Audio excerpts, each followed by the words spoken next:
Today I'm going to teach you how to make SMART goals, and more importantly, why you actually need SMART goals in the first place. Okay, first things first, let's actually break down what SMART goals are.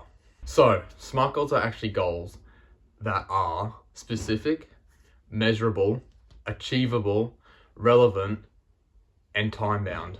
Using these 5 parameters is what makes average goals look like SMART goals. Okay, so now I'm actually going to break down each one of these subjects and show you how you can apply it to your current goals or future goal settings. So the first rule to making SMART goals is making it specific. So why do we actually need specific goals?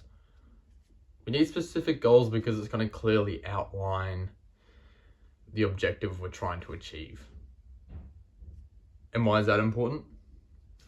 That is so important because now we actually know what we need to do to get there. We actually know, well, we can create a framework around how we're going to get to that specific goal now, right? So for example, a lot of people will get this part wrong because they'll say, you know, I want to lose more weight, or I want to go to the gym more, right? But there's no specific goal there, right? But if you said, all right, I'm going to go to the gym 3 times a week, there you go. Now you've attached a specific goal to it. Or if you want to lose weight, let's say you want to lose 5 kilos.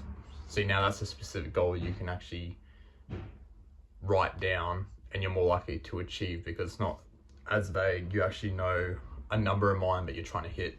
Or if it's money, for example, some people will say, oh, I just want to achieve more. I just want to get more money in my account, or I want to save more money in my savings.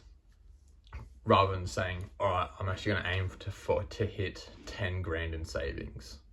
See, once you've associated a metric or a number to it, you'll be so much more motivated to try and actually achieve that goal. Okay, so now the next thing is making your goal measurable. And what I mean by this is kind of actually following from what I just said previously.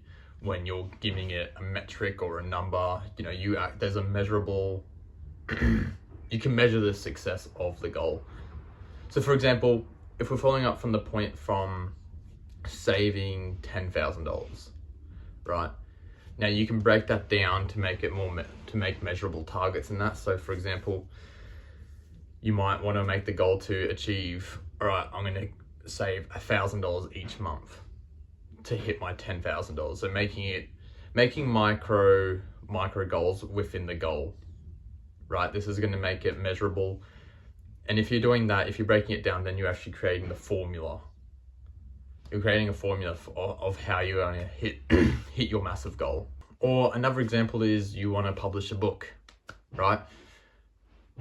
What are some measurable goals when publishing a book, right? You would probably want to make it, you're writing 1 chapter a week, right? So it's making those micro goals to ultimately hit your big goal. Because I guarantee if you're making 1 chapter a week and you force yourself to hit that goal, then you're definitely going to hit the big goal. And it's going to and making these micro goals make it seem so much less intimidating when you're trying to climb this big hill to hitting that goal. But if you break it down to small things, it becomes a lot less scary. And in your mind, it's like, okay, I can do this. This is so achievable now that you've broken it down into smaller micro goals. And that is why making measurable goals is so important. Now on to the next thing is making your goals actually achievable. And what I mean by achievable is making your goals realistic. Now, if you make your goals realistic and, you know, they're in decent reach for you to actually obtain,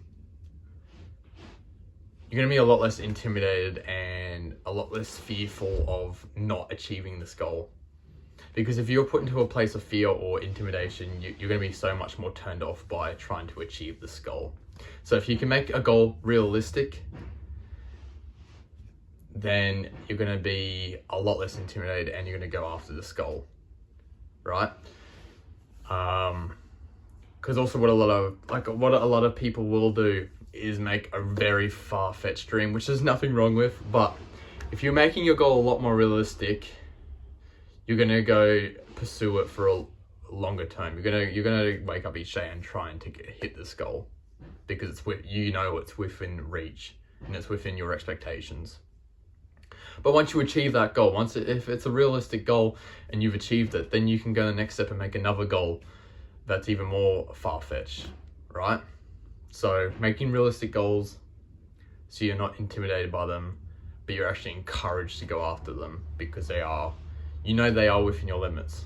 And that leads us to the next thing, which is going to make your goals relative, right? Making your goals relative to your priorities, right? Make sure these are your goals, not somebody else's goals or somebody else's dreams. Make sure they're your goals that you want to achieve, right?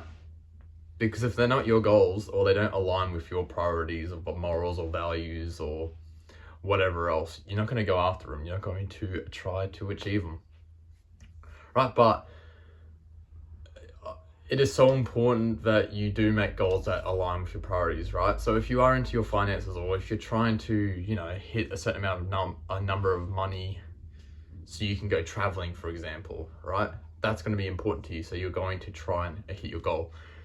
But let's say, for example, it was, trying to lose weight or gain weight or one of those things, but you're not really into the gym at the moment. You're not, you're just casually into fitness.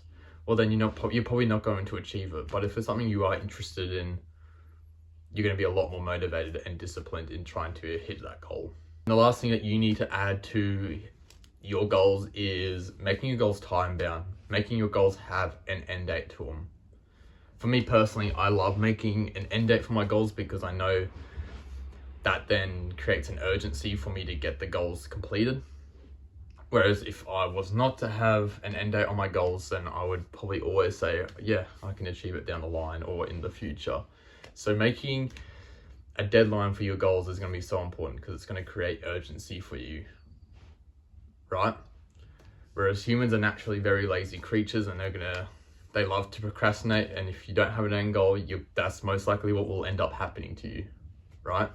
But if you have an end goal, if you have an end date for your goals, well, then you can actually go back to making those measurable goals, those micro targets, to try and hit the big goal by the end date, right? So they kind of all relate in that way. So make an end date for your goal. And there you have it. That's how you make smart goals. Make it specific, measurable, achievable, relative to you, and time-bound. So I actually now challenge you guys to make some smart goals in your life. Make some smart goals that you are trying to achieve at the moment, whether it be trying to save up some money to go traveling, make it specific. Or if you're into your fitness at the moment, make a specific goal around that. Or whatever your hobby is, make a goal out of that. All right, I challenge you guys to actually write down a goal, because if you write it down as well, like I've said before, you are going to most likely achieve your goal if it's written down compared to just having it in your head. All right, that's everything for today, guys, and I'll see you in the next video. Cheers.